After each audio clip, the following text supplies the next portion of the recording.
مساكم الله بالخير.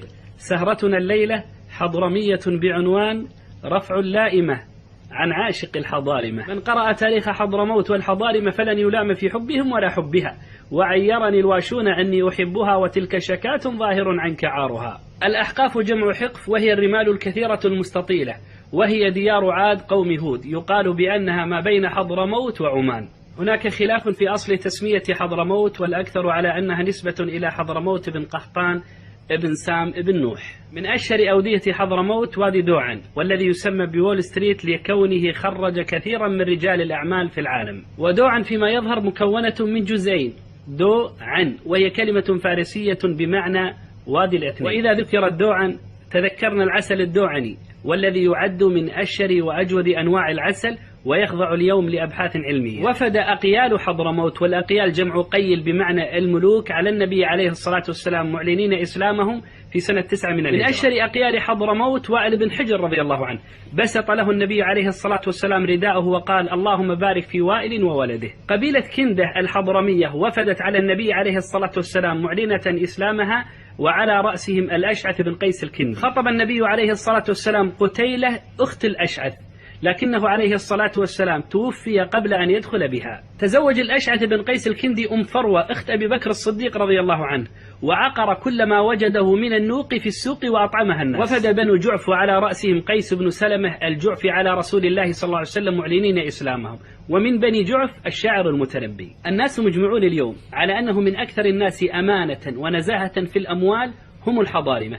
اسمعوا هذا الخبر. كتب عمرو بن العاص إلى معاوية رضي الله عنهما يستشيره في من يولي أمر القضاء والمال في مصر، فقال معاوية لعمرو بن العاص: لا تولي القضاء والمال إلا لحضرمي، فإنهم أهل أمانة. ولذلك عدد من تولى القضاء في مصر من الحضارمة 18 قاضيا، ولهم مقبرة في القاهرة اسمها مقبرة القضاة الحضارمة. لقد ولي القضاء بكل أرض من الغر الحضارمة الكرام، رجال ليس مثلهم رجال، من الصيد الجحاجحة الضخام. يا حضرموت هنيئا ما خصصت به من الحكومة بين العرب والعجم، في الجاهلية والإسلام يعرفه أهل الرواية والتفتيش والكرم. لأن أكثر أهل تريم من حضرموت يحفظون القرآن، فإن الناس يجرونها مجرى المسجد فلا يدخلون البلدة إلا حفاه.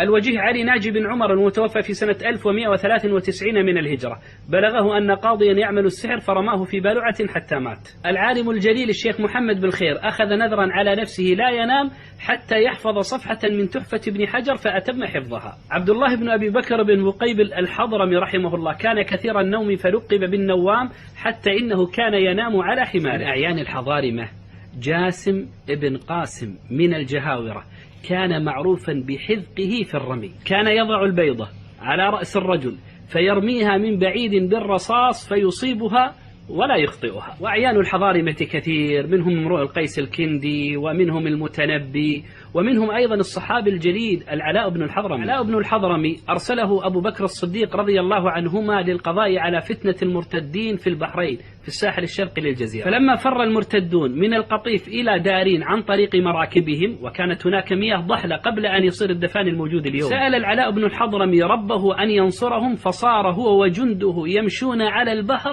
كما يمشون على اليابس. فقال شاعر: ألم تر أن الله ذلل بحره وأنزل بالكفار إحدى الجلائل، دعونا إلى شق البحار فجاءنا بأعجب من فلق البحار الأوائل. من أبرز ما يتعلق بتاريخ الحضارمة ما يتعلق بهجراتهم، سواء كان هذا في الجزيرة العربية أو في الشرق أو في الغرب. كان العلامة الشامي شكيب أرسلان معجبا جدا بالحضارمة، حتى كان يقول: إنما كان مجد الحضارمة في خارج وطنهم. أراد شكيب أرسلان أن يؤلف كتابا بعنوان السيل العارم في تاريخ الحضارم، لكن عاجلته المنية رحمه الله. الحضارمة على سبيل المثال في الحجاز يدخل كثير منهم البلد وهم فقراء، فيكونون لهم ثروة مالية قائمة على العدل والأمانة. من أشهر أسر الحضارمة أيضا بن محفوظ في مجال الصرافة، قاموا بتوثيق تاريخ الحضارمة وهجراتهم في فيلم موجود في اليوتيوب.